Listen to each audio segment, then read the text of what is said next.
Lachma Anya is a declaration that is recited at the beginning of the Magid portion of the Passover Seder.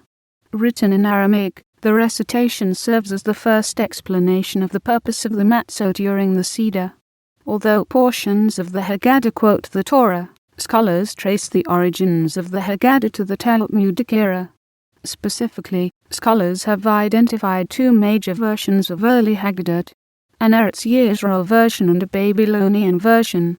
Modern Haggadot are based on the Babylonian version, the earliest complete copies of which are found in the siddurim of Rabbis Amram, Gaon and Saadia Gaon. Over time, Ashkenazic, Sephardic, and Mizrahi subversions developed. However, there is relatively little difference in the basic text of the Haggadah within the descendants of the Babylonian versions. According to Rabbi Yaakov Lorbebaum's Messianism, Lachma Anya was first recited after the destruction of the Second Temple in Jerusalem. According to Maimonides, Lachma Anya was not recited before the temple was destroyed.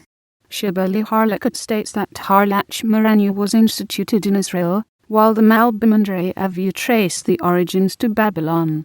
David Ano notes that some sources state that Lachma Anya originated during the Gaonic period, while others trace it back as far as the 1st or 2nd century C. Some medieval Haggadah added the phrase "We left Egypt hastily" at the beginning of Lachma Anya. During the Magid portion of the Passover Seder, participants retell the story of the Exodus from Egypt.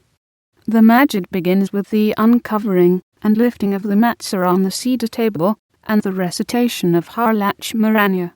The words Lachma Anya are written in Aramaic, and it begins with the proclamation that this is the bread of affliction that our ancestors ate in Egypt. This recitation is based on Deuteronomy 16:3, which states that you shall eat unleavened bread of only, for you departed from the land of Egypt hurriedly, and the recitation serves as the first official explanation for matzo in the Haggadah. Abravanel teaches that Lachma Anya should be recited at the entrance to the house, with the door open, so that paupers can hear the invitation and enter. Sol Schafstein also notes that in times past, the head of the household would go out to the street to say Lachma Anya, thus inviting poor people to join him at the Seder. Anisfeld, Mo, and Spector have suggested that Lachma Anya adds a sense of immediacy and urgency to our telling of the story of the Exodus, and that the recitation establishes the intimacy of our connection to the ancient Israelites, because participants in the Seder will eat the same bread they ate, and will experience the taste and texture of their lives as slaves. Zion and Ishan have also suggested that the reference to matzo in Lachma Anya is a memorial not of liberation, but of slavery.